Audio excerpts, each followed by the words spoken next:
Muito bem, pessoal, 10 horas e 17 minutos aqui nos Estados Unidos, no horário de Nova York. E essa live, ela ficará salva. É óbvio que esse perfil daqui a pouco cai. Essa live vai ficar salva, eu vou botar depois lá no Cloud Hub, tá? Então, para quem está assistindo depois aí, eu vou deixar essa live salva. E para quem for entrando aí, depois com o tempo vocês vão entender o que eu quero dizer aqui, né? O óbvio, né? Vou dizer o óbvio aqui para vocês, a necessidade de uma greve geral, a necessidade de conscientização de greve geral. E aí, óbvio, muitas pessoas vão dizer, não, mas aí com greve geral, como é que eu faço? Eu vou acabar ficando sem isso ou sem aquilo. Só que é necessário, né? A elite, que é ali o PMDB, PT, PSDB, todos eles estão muito tranquilos com tudo que está acontecendo, essa é a verdade. E é necessário o brasileiro manter, nós estamos há 17 dias nessa luta, 17 dias lutando, desde o dia 31, o povo está aí ininterruptamente lutando, e já não é mais uma luta assim por uma pessoa, como por exemplo o Bolsonaro, ou uma luta política eleitoreira. É uma questão de liberdade. O Brasil entendeu que o que está acontecendo agora é uma luta por liberdade e o Brasil precisa parar.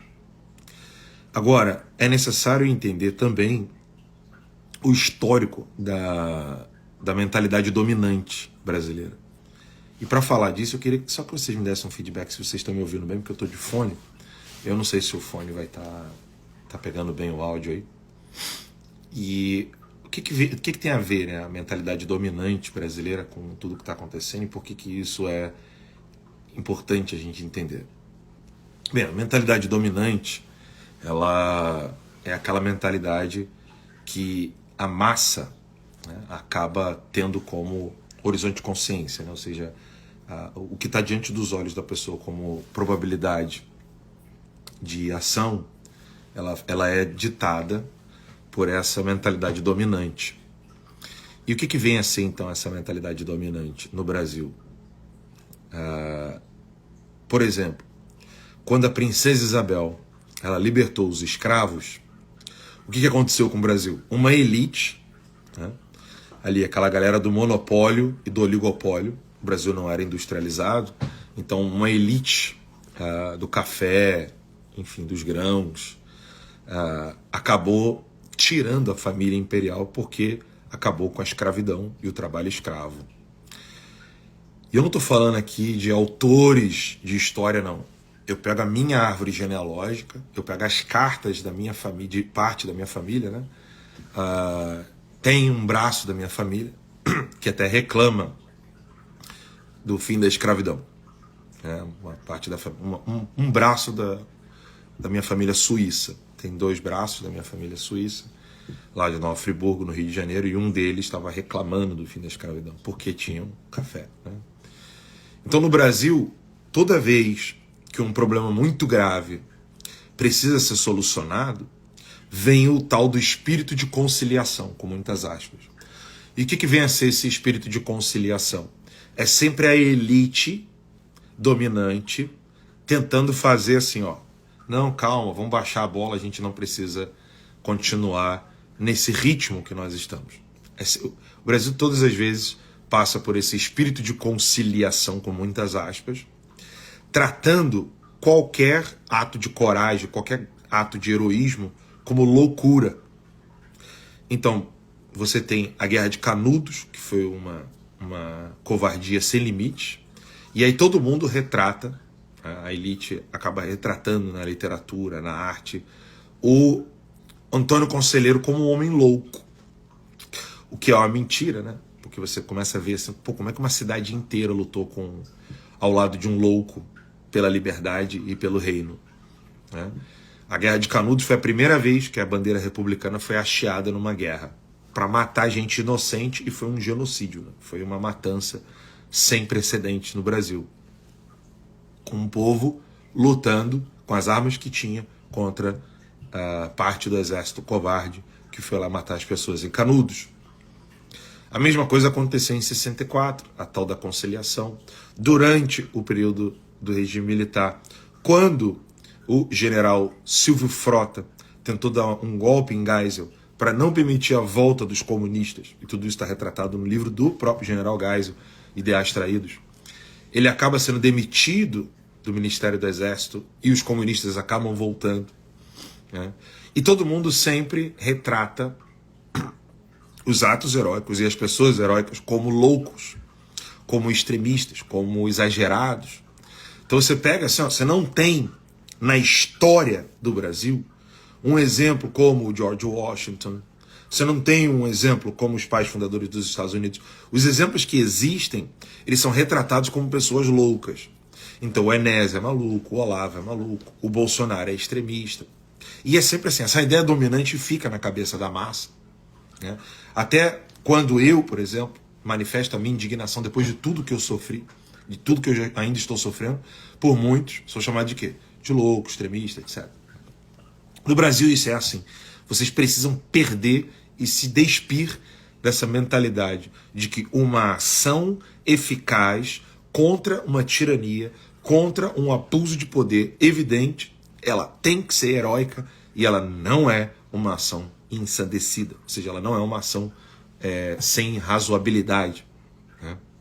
Então, dispam-se dessa mentalidade, porque eu sei que muitos generais têm isso, tem essa mentalidade dominante de que a conciliação é a melhor coisa. Não tem que ter conciliação nenhuma. Lula tem que ser preso, Alexandre de Moraes tem que ser preso, todos aqueles ministros da Suprema Corte precisam ser demitidos imediatamente, no mínimo demitidos, no mínimo expulsos da Suprema Corte, né? Para depois ainda usar uma corte decente para poder julgar os atos deles, não julgar como eles estão fazendo conosco, sem passar pelo Ministério Público, sem um julgamento justo, com ampla defesa, etc. Tem que permitir tudo isso. Mas eles precisam ser removidos de seus cargos imediatamente. E quando você olha o tamanho da necrose da coisa, não é só um ou outro ministro da Suprema Corte. Tirando os dois últimos lá, todos eles precisam ser demitidos imediatamente. Ou seja, aquilo ali tem que ser fechado. Fechado. Mas não para acabar com a Suprema Corte, mas para renovar a Suprema Corte com juristas decentes que possam realmente querer querer cumprir a Constituição, não ficar legislando, né? O Congresso Nacional é todo ele comprado, precisa de novas eleições, sem urnas eletrônicas. É isso que a gente precisa restabelecer a lei e a ordem no nosso país. E restabelecer a lei e a ordem com mecanismos e meios auditáveis, meios que os homens, ou seja, humanamente você pode ir lá e aferir, você pode ir lá verificar, olha, eu quero ver aqui se as nossas decisões estão sendo tomadas, se elas estão sendo respeitadas, né? Se a decisão do povo está sendo respeitada. Então, eu vejo, não como líder de qualquer coisa, só como analista, como jornalista e analista político, eu vejo que a única solução para um povo desarmado, um povo pobre, sem meios de ação, é uma greve geral que possa simplesmente pausar o que hoje estão chamando de Estado Democrático de Direito, porque o Estado de Direito não existe mais, o Brasil vive um estado de exceção ilegítimo, completamente ilegítimo, sem autoridade alguma, e isso precisa ser feito. Uma greve geral para que o Brasil pare de vez. Aí se alguém falar para vocês, olha, não, mas não podemos fazer agora uma greve, porque não podemos parar, pode faltar comida, combustível, etc. Organizem-se, façam de uma maneira que seja de modo pacífico mesmo, né? Não caiam na cilada de querer ter alguma atitude de atos violentos. Isso não vai adiantar em nada, não vai ajudar em nada, nunca adianta. Quando você não tem meios e as coisas, assim, enfim, tudo que a esquerda quer agora é isso. E graças a Deus, o povo brasileiro está fazendo um show à parte, né, fazendo as suas manifestações de modo pacífico e mostrando ao mundo quem de fato é democrático e quem não é. democrática. Mas a greve geral é algo urgente e que precisa ser feito. Uai, seu app de vídeos curtos.